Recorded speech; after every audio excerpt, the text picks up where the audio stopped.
Nah, kami merasa Kabupaten Kupang ini kabupaten cukup tua dengan luas wilayah terbesar kedua di NTT setelah Timur Tengah Selatan.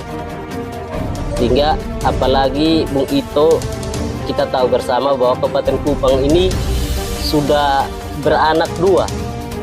Kabupaten Rote dengan Kabupaten Sawu itu lahir dari Kabupaten Kupang. Buat kami yang ada di Kabupaten Kupang, ketika melihat status kemiskinan di Kabupaten Kupang yang meningkat, kami merasa bahwa ini tidak wajar.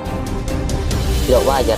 Apakah yang salah di dalam Kabupaten Kupang ini sumber daya alam atau sumber daya manusia? Tapi setelah kami kaji, setelah kami diskusi, ternyata persoalannya bukan itu.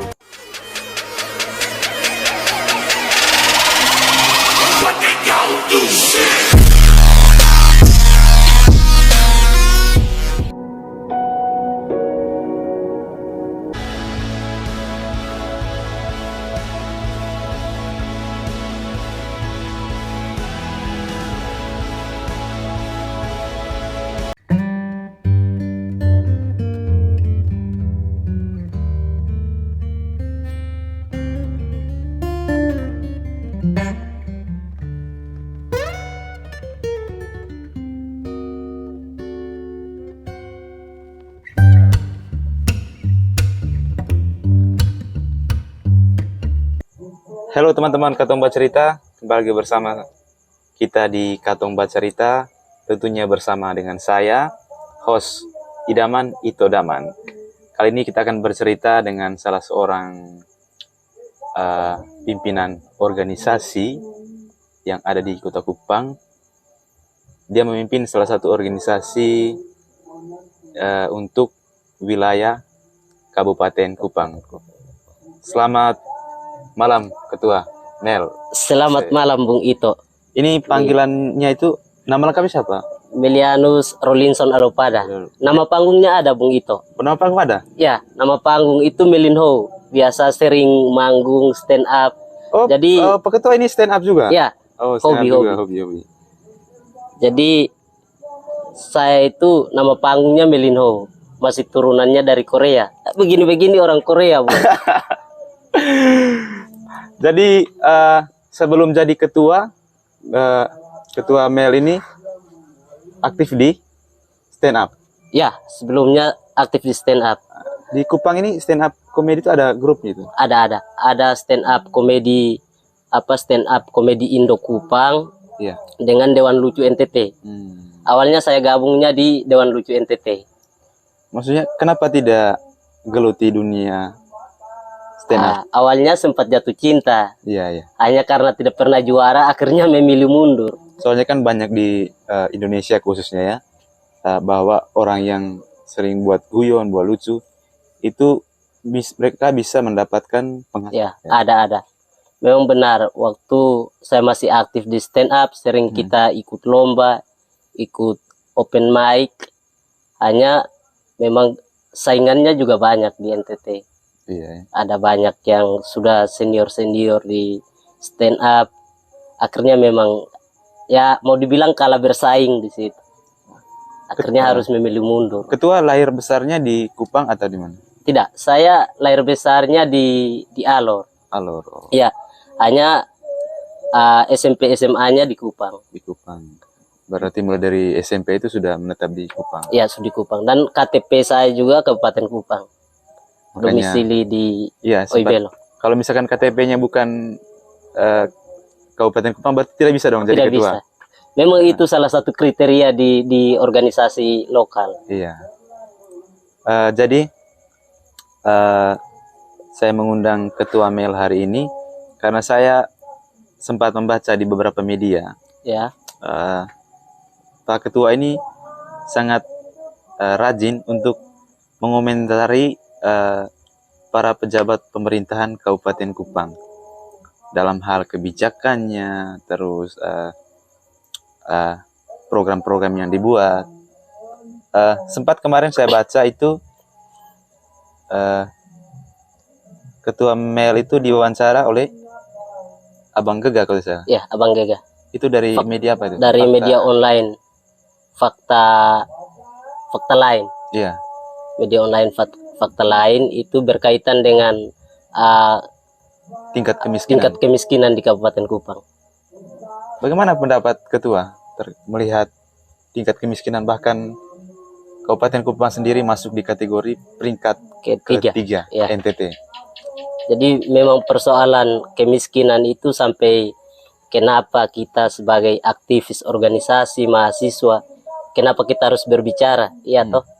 Walaupun memang sering saya sampaikan bahwa kita harus terus memperjuangkan hal-hal yang berkaitan dengan kepentingan umum, kepentingan masyarakat, walaupun mukanya mencurigakan begitu. Ini Mukanya mencurigakan. Tidak meyakinkan ini Muka- seorang ketua ini.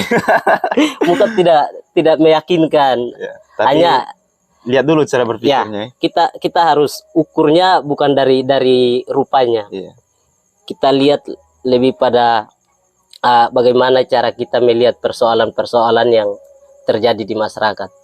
Apalagi berkaitan dengan kemiskinan. Kenapa Bung Ito, kenapa kami mahasiswa Kabupaten Kupang harus berbicara? Karena kami merasa Kabupaten Kupang ini kabupaten cukup tua. Iya. Dengan luas wilayah terbesar kedua di NTT setelah Timur Tengah Selatan.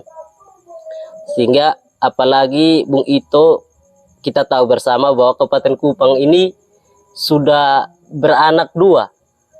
Kabupaten Rote dengan Kabupaten Sawu itu lahir dari Kabupaten Kupang, Bung Ito. Sehingga kemudian membuat kami yang ada di Kabupaten Kupang, ketika melihat status kemiskinan di Kabupaten Kupang yang meningkat, kami merasa bahwa ini tidak wajar. Tidak wajar. Apakah yang salah di dalam Kabupaten Kupang ini sumber daya alam atau sumber daya manusia? Tapi setelah kami kaji, setelah kami diskusi, ternyata persoalannya bukan itu. Kami cukup kaya. Untuk Kabupaten Kupang sumber daya alamnya memadai sekali, Bung Ito. Hanya persoalan di saat tata kelola pemerintahannya yang buruk sekali menurut kami. Berarti menurut Ya. Pak Ketua dalam hal ini Permasku sendiri, bahwa yang dipersalahkan atas kejadian ini itu pemerintah. Pemerintah. Memang yang paling berhak untuk bertanggung jawab itu pemerintah. Karena kita masyarakat sudah mempercayakan mereka, kepentingan masyarakat hari ini yang harus bertanggung jawab pemerintah, begitu Bung Ito. Kan ada beberapa, kalau misalkan kita pelajari, ada beberapa faktor penyebab kemiskinan itu kan, bukan hanya ada eksternal, ada internal.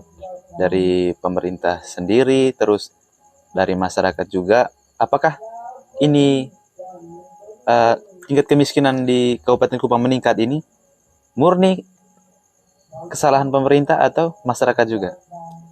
Ya, kalau seperti yang tadi saya sampaikan bahwa sumber daya alam di Kabupaten Kupang cukup, saya rasa cukup. Iya. Tetapi tata kelola pemerintahannya yang saya rasa masih kurang, sehingga kemiskinan ini meningkat.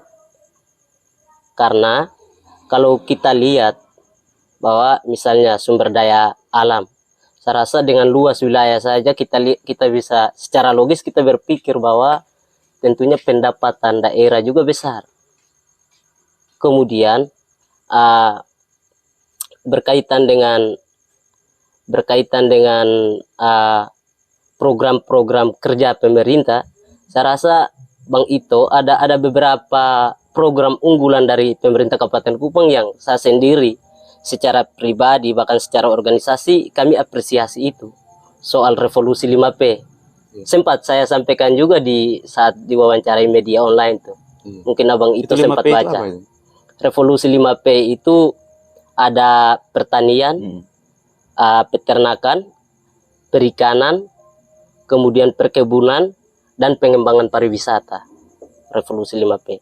Dan saya rasa memang kalau program ini dijalankan secara baik, saya rasa bisa mengurangi tingkat kemiskinan di Kabupaten Kupang. Jadi programnya sudah cukup bagus, Bung. Persoalannya saat pelaksanaan ini yang lemah, buruk sekali, sehingga tidak ada dampak apa-apa. Menurut kami seperti itu, Bung. Ya. Sebagai mahasiswa yang notabene dari Kabupaten Kupang sendiri, menurut Permasku Kupang nih, kira-kira pemerintah itu seharusnya bagaimana? Bukan solusi juga ya, Iya. tapi ini artinya menurut kami, Iya, betul. menurut kami sebaiknya pemerintah itu harus meningkatkan pelatihan ketenagakerjaan yang berkelanjutan menurut kami. Karena memang benar bahwa hari ini masyarakat dengan populasi masyarakat yang sangat besar, tentunya kita tidak bisa pungkiri bahwa pastinya ada tingkat kemiskinan yang tinggi juga. Nah, bagaimana memberdayakan masyarakat? Saya rasa harus fokus pada pemberdayaan, sehingga masyarakat itu bisa lebih kreatif, setidaknya tidak berharap pada bekerja atau berharap pada pemerintah, tetapi dengan dukungan dari pemerintah mereka bisa bekerja sendiri. Artinya dengan mereka kreatif, tentunya di situ ada lapangan kerja yang dong bisa ciptakan sendiri begitu. Ya, sepertinya pembahasan kita nanti agak panjang, Pak. Jadi saya tadi ada bawa kopi, minuman. Jadi Ini minuman dari mana ini? ini minuman kopi ini dari Flores. Flores ya. Kopi orang biasa sebut kopi Manggarai. Kopi Manggarai itu kita kalau minum kopi Manggarai itu kita punya pikiran-pikiran itu semakin kritis, Bung. Kenapa saya taruhnya di botol ini? Saya tulis karena kita kan menuju pesta demokrasi. Pesta demokrasi. Jadi betul. Kita harus mempersiapkan itu juga. Mempersiapkan. Luar biasa ya Bang itu nih. Ini filosofis betul. Kopi ini agak keras. Mantap, karena biasanya mantap. Yang menikmati kopi ini hanya orang Manggarai. Hanya orang Manggarai. Kalau di luar Manggarai bagaimana, Bung? Mereka menganggap bahwa kopinya keras, tapi sebenarnya enak menurut kami. Ya. Sambil minum. Sambil minum ya? Siap. Bagaimana kopinya? Baik.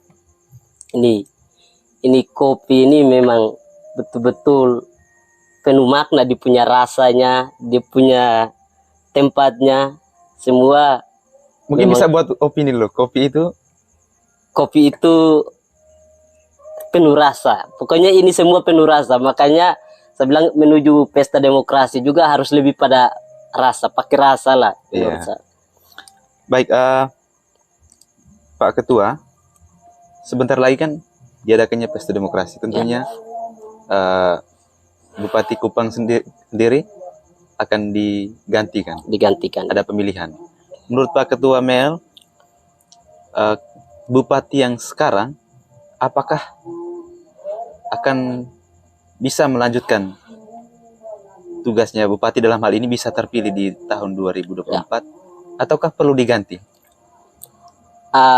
Pertanyaan yang saya rasa pertanyaan yang menarik, tapi sebagai mahasiswa, sebagai orang muda, tentunya kita juga harus berpikir lebih kritis lah begitu. Tentunya saya berpikir bahwa siapapun pemimpinnya yang harus dijual kepada publik, kepada masyarakat, itu konsep-konsep pembangunan, konsep-konsep program yang mampu menjawab kebutuhan dan tuntutan zaman hari ini. Karena ya sering kami diskusi, kalau misalnya Bapak Bupati sekarang, Bapak Korinus Masneno misalnya mau untuk bermain kembali, untuk bertarung di pesta politik ke depan, saya rasa sah-sah saja. Intinya kami sebagai mahasiswa orang muda juga akan terus melakukan edukasi politik untuk bagaimana melihat ukurannya Bung Ito. Kalau incumbent yang bermain, ukurannya kinerja. Tentunya masyarakat harus lihat kinerjanya. Begitu. Kalau masyarakat memilih, kalau masih pakai pola-pola lama, di mana pakai pendekatan emosional, pakai pendekatan kekeluargaan, apalagi money politik, saya rasa tidak akan ada perubahan di wilayah Kabupaten Kupang. Emangnya di Kabupaten Kupang biasa? Ya, untuk Kabupaten Kupang memang tidak nampak, tidak terlihat, tetapi ada kecurigaan. Ada kecurigaan. Iya. bahwa memang isu-isu identitas, isu-isu manipolitik itu selalu itu dalam pesta demokrasi di Kabupaten Kupang itu sering, bukan sering tapi yang kami temukan itu seperti itu. Sehingga Bung Ito, kalau misalnya menurut kami mahasiswa, sebaiknya ini adu strategi dalam hal program-program yang punya nilai jualnya tinggi. Jangan lagi pakai pendekatan-pendekatan kekeluargaan yang seperti tadi saya bilang, tapi harus siapapun calon-calonnya itu harus menyiapkan program-program yang mampu menarik hati masyarakat. Tentunya bukan hanya program, tapi harus dilaksanakan juga Iya. nantinya. Tentunya itu yang Karena menjadi persoalan juga buat sekarang. program ini kan gampang. Tinggal Nanti pelaksanaannya. pilih saya ya, nanti ini ke programnya kayak begitu. Tapi Iya. nanti pada saat terpilih tidak dilaksanakan. Tidak dilaksanakan. Dan ini yang memang ini kita narasi-narasi seperti itu pasti selalu muncul. Iya. Apalagi itu kan politisi pasti janji-janji politik seperti itu harus dimainkan. Tetapi dampaknya masyarakat yang rasakan nanti. Mungkin nanti setelah podcast dengan Pak Ketua, saya akan minta waktu untuk podcast dengan Pak Bupati sendiri. Kira. Itu jauh lebih bagus. Iya, supaya kita tahu bagaimana respon Pak Bupati. Betul. Terkait suara yang disampaikan oleh Ya. teman-teman mahasiswa dari Kabupaten Kupang. Benar. Mungkin nanti kalau misalkan bisa itu Permasku Kupang dengan Pak Bupati harus dipertemukan supaya aspirasinya itu disampaikan langsung, jangan hanya lewat media. Kan biasa begitu. Kendalanya kita mahasiswa itu, kita menyampaikan sesuatu itu kayak semacam di jalan kita bersuara menyampaikan itu agak sulit untuk bertemu dengan pimpinan. Benar. Jadi harapannya nanti mungkin kalau misalkan pihak pemerintah Kabupaten Kupang menonton atau menyaksikan podcast ini, kita diberikan ruang untuk bisa bertemu dengan mereka. Tentunya nanti saya buat podcast dulu dengan Pak Bupati, bagaimana tanggapan Bupati terkait apa yang disampaikan oleh teman-teman mahasiswa. Betul. Dan semoga Katong Cerita diterima. Biasanya kan untuk ketemu pejabat tinggi itu media-media kecil seperti kami Katong Cerita ini agak sulit. Tapi harapannya bisa, semoga bisa lah. Saya rasa Bung Ito soal itu, soal untuk bagaimana bisa bertemu dengan Bapak Bupati itu memang penting. Karena misalnya kita bicara di media seperti ini, apalagi ukuran medianya, apalagi macam begini, yang macam Bung Ito bilang bahwa sulit diterima, memang iya, karena kita tahu bersama bahwa pemerintah juga tentunya melihat seurgensi apa yang kita bahas, iya toh. Tapi perlu kami sebagai mahasiswa sampaikan bahwa kami selalu aktif mengontrol kebijakan-kebijakan pemerintah. Dan mungkin pada kesempatan ini juga saya mau sampaikan kepada publik, ini karena ini pasti akan dinonton oleh publik. Sampaikan kepada publik, ya, bahwa memang pemerintah Kabupaten Kupang hari ini betul tidak anti kritik. Tapi yang menjadi persoalan bagi kami mahasiswa, pemerintah Kabupaten Kupang seolah-olah apatis dan tidak merasa tersinggung dengan kritikan. Nah, itu jauh lebih menyakitkan kami begitu. Artinya sia-sia apa yang kami sampaikan ketika pemerintah Kabupaten Kupang tidak mau tersinggung dengan apa yang kami sampaikan. Mereka memang tidak anti kritik, mereka fine, tidak pernah komplain soal kritikan apa yang kami sampaikan. Tapi yang menjadi persoalan adalah mereka juga tidak pernah tersinggung dengan apa yang kami sampaikan, sehingga banyak aspirasi yang kami suarakan tetapi mubasir. Artinya sepertinya kami sampaikan pada ruang kosong begitu Bung Ito. Semoga nanti dengan melihat podcast ini banyak yang menyaksikan, sehingga yang mendengar aspirasi dari teman-teman masyarakat Indonesia seluruhnya. Tentu itu juga akan menjadi pertimbangan dari pimpinan. Iya. Sebenarnya tadi Bung Ito bilang jauh lebih bagus tuh kalau pertemukan kami, ya toh. Karena seperti yang Bung Ito bilang bahwa apa yang kita sampaikan di media, di jalanan, artinya aspirasi itu tidak tersampaikan dengan baik. Ya toh, tidak begitu tersampaikan dengan baik ke pemerintah. Tapi ketika kita duduk satu meja dengan pemerintah, saya rasa itu jauh lebih baik. Sehingga kalau bisa juga ya, semoga saja bisa media Katong Bacarita ini bisa diterima dengan baik oleh Bapak Bupati tentunya atau pemerintah Kabupaten Kupang yang bertanggung jawab. Saya rasa sehingga ada keseimbangan. Karena kalau masyarakat publik hanya melihat podcast hari ini, kita cerita seperti ini, masyarakat juga tidak mendapatkan informasi secara berimbang. Pasti masyarakat melihat bahwa pemerintah hari ini betul-betul buruk. Artinya ketika kita bicara soal buruknya pemerintah, tapi kan pemerintah juga perlu menjelaskan kepada publik. Apalagi nanti adanya undang-undang KUHP baru ini. Itu juga. Bagaimana? Mungkin sedikit tentang KUHP baru ini. Ya, KUHP baru itu memang menurut saya secara pribadi, yaitu ada juga banyak kontroversi di dalam. Bahkan sampai sentil juga soal kebebasan berpendapat juga ada sempat kontroversi dalam RKUHP yang baru. Mungkin sampai situ saja. Pak Ketua ini lagi berapa periode? Saya sebetulnya periode ini sudah berakhir. Sudah berakhir hanya karena ada sedikit kendala sehingga sampai hari ini panitia sementara bekerja untuk melaksanakan RUA untuk pergantian ketua. Ya.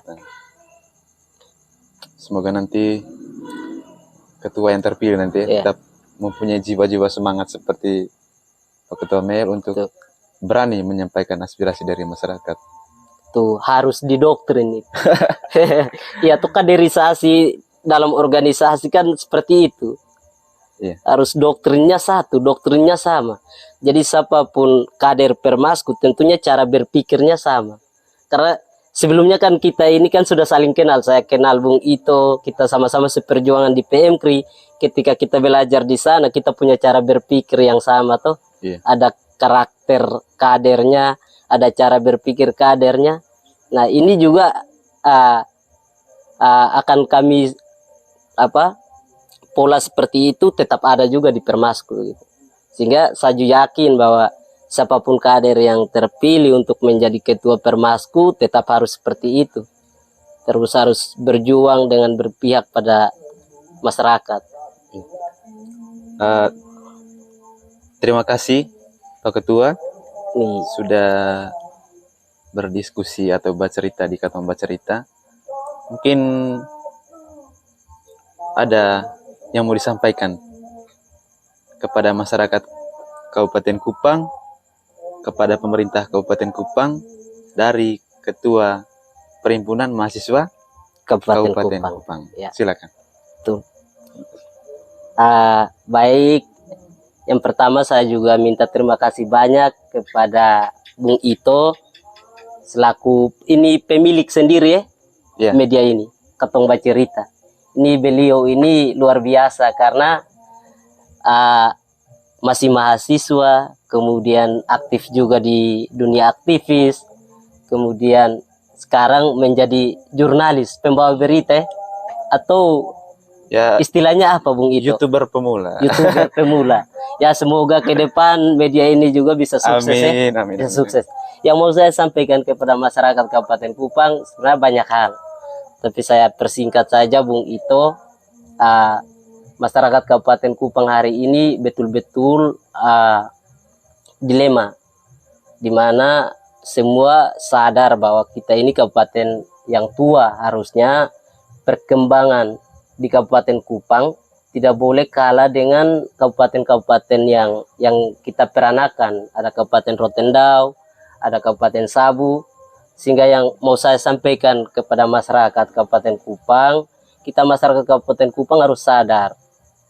Kesadaran masyarakat Kabupaten Kupang itu menjadi penting untuk bagaimana kemudian melihat kinerja dari pemerintah itu sendiri. Karena memang kita masyarakat, apalagi di Kabupaten Kupang ini cukup luas, dan saya rasa semua informasi tidak begitu tersampaikan dengan baik.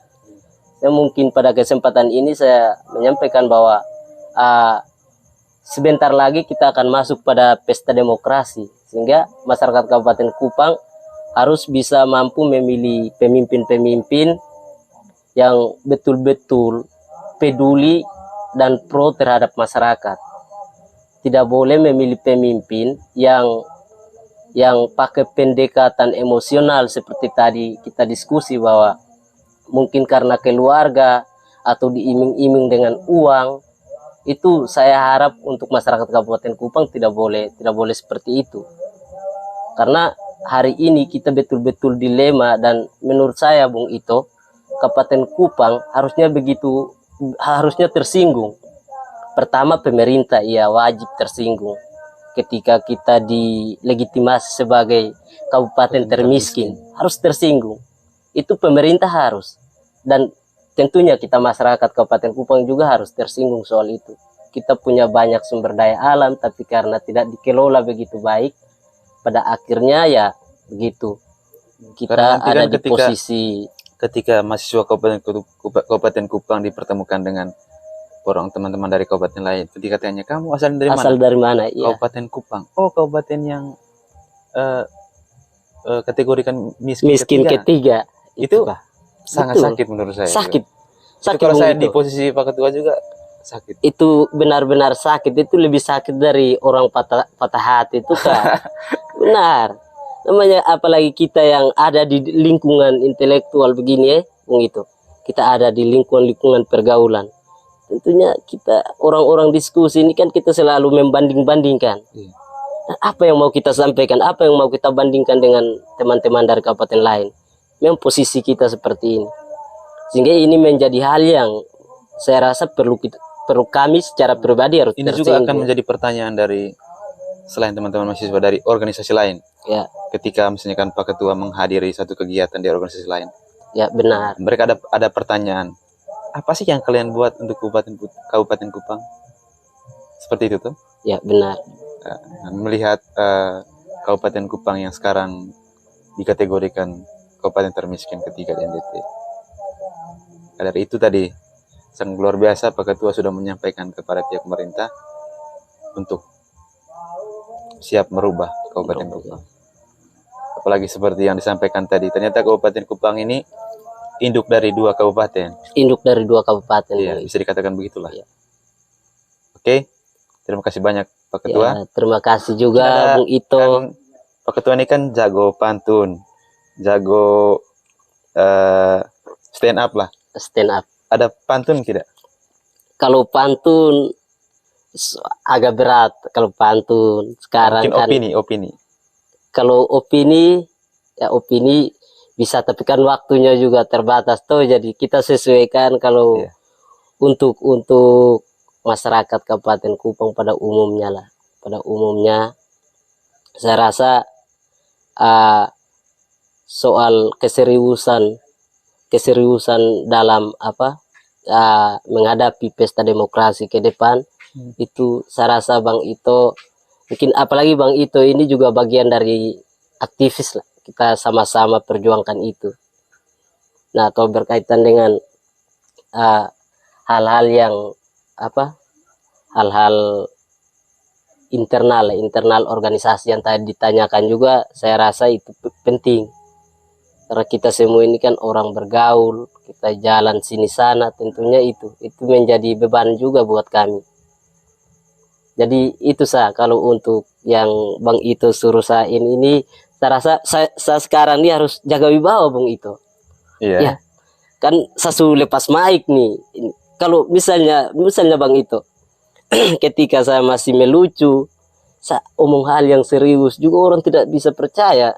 Dan sampai saya omong hal serius orang ketawa, itu justru soal Bung Ito. Iya. Saya juga pernah rasakan di posisi itu. Kebetulan pernah menjabat juga sebagai ketua. Tapi itu tadi organisasi, tapi perkuliahan juga sudah berjalan. Benar itu. Di Stikum toh? Ya, sekolah sekarang tinggi. Kami lagi berada di lingkungan Stikum lingkungan ini. Stikum.